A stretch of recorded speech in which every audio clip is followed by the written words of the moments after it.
There's a mistake I'm seeing a lot of people, and myself included, making when it comes to getting triple stat items for Diablo Immortal, so let's break it down and save you guys that problem. Everyone in Diablo Immortal wants triple stat items. We all want to get as much combat rating as we can, and we also want as many sockets as we can in gems, as well as many magic attributes, because they can be quite good. So how exactly do we get triple stat items the most consistently? Now, common logic is you get rid of the set items you don't need, you use the set items to craft the green items you do need, and you just go farm the normal legendary items and you hope you get a triple stat. But there's actually more than just that we can do in order to min-max our chances of when we identify these items, they actually are a triple stat.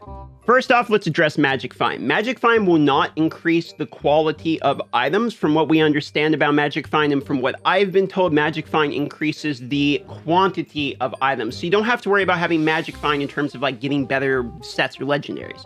But just as a disclaimer, Magic Find is apparently a server-side data, which means we can't actually dig into Magic Find to get like 100% confirmation of this. This is just the going theory at the moment. But we do have 100% confirmation about some of the other data. Now, currently in the game, the farther behind you are in the Paragon level, the higher increase you have of drops, meaning the more increased set items, legendary items, etc. I'm 19 levels behind. At 19 levels behind, I get a 150% drop increase. However, all the way at 41 levels behind, you get a 250% increase in the quantity of drops, both legendary and set item.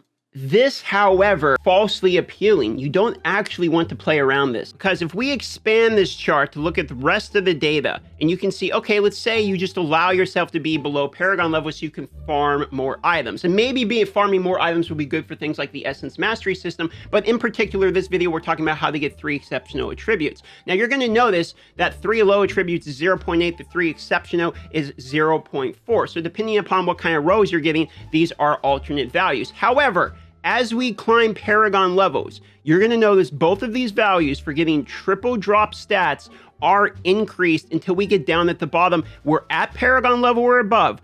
It's 2% and 1% respectively. Now, normally this wouldn't be a big deal and wouldn't really change the math. You're getting more items, but the drop rate goes down. Okay, you're getting about the same amount, but it does actually change things for us because of the guaranteed items from the codex. You see, you can get up to 3 guaranteed set items every 3 days or 1 a day. You can stack up to 3 of them, and once you have done your 3 dungeons, you can actually claim this set item whenever you want. The Bestiary, you get 1 of these a day, as well as a guaranteed legendary from doing your Bestiary every single day. So these guarantees are static guarantees, meaning being behind in Paragon isn't increasing the drop rate that you're receiving these items. To break it down in a more simple way, because if you're Paragon level or higher, you will have a better chance at this item from the codex you're claiming being a set item. It is significantly better to let these set items sit and wait, and instead go farm in a circle, do what you gotta do to get to Paragon level before you claim them. This does not just count for the set items in the codex, however. Any way that you're acquiring legendary items, that means vendors, yes, the gambling store, this means the Hilts traders, and it even means things like turning in the contracts, as you can potentially get legendaries there, all the way to things like Path of Blood that guarantee you a legendary item as well. So if you know you're about to get either a set item or a legendary item, you definitely want to be Paragon level first. This is especially true if you want to go start crafting set items to get the pieces you need, and especially when we start talking about the pieces like the boots, the necklace, gloves, and belt that can have up to a triple stat of the gem. I've mentioned why this is going to be so important because of the new update coming, but trust me, this new update is really going to make these triple gem spots important. And if gem spots are important, you're going to want to min-max your chances the most possible in order to get the most maximum of those normal gem spots in these items as well. So you're going to want to be Paragon level or above. Hopefully that explains it all. Consider liking the video, subscribing for this short, informative video, and I'll see you all on the next one.